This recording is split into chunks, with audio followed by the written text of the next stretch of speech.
आज 3 फेब्रुआरी આપણે અહીં છે ને આંબાના રોપણ કરવાના છે। આ આપણે જોઈએ આગળ। હવે આ જે રોપણ કરી છે એટલે આપણે કોઈ ખેડૂતને હિમાયત નથી કરતા કે ગ્રાહકને કે આ આંબા અત્યારે હોવાય, પણ આપણે આ ખતરા રૂપે અને એની અંદર આપણે છે ને નવી માટી નાખી છે, જે તપી ગયેલી છે એ માટી આજ નાખી અને તપી ગયેલ માટી હોય તો એને શું પોષણ મળે છે એ આપણે ખતરા કરવા માટે આપણે વાવેતર કર્યા છે। અને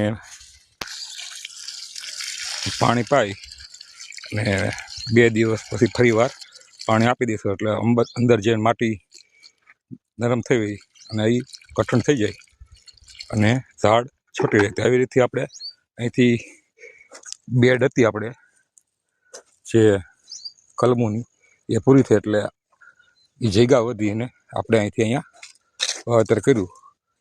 આ સાઈડમાં પણ આપણે કમ્પ્લીટ છે, આગળ પણ કમ્પ્લીટ છે અને આ સામેની હાર પણ પૂરી થઈ જાય। આ આપણે અખતરા કર્યા પછી આપણે ગ્રાહકને કહી શકાય કે આંબા થાય છે કે કેમ।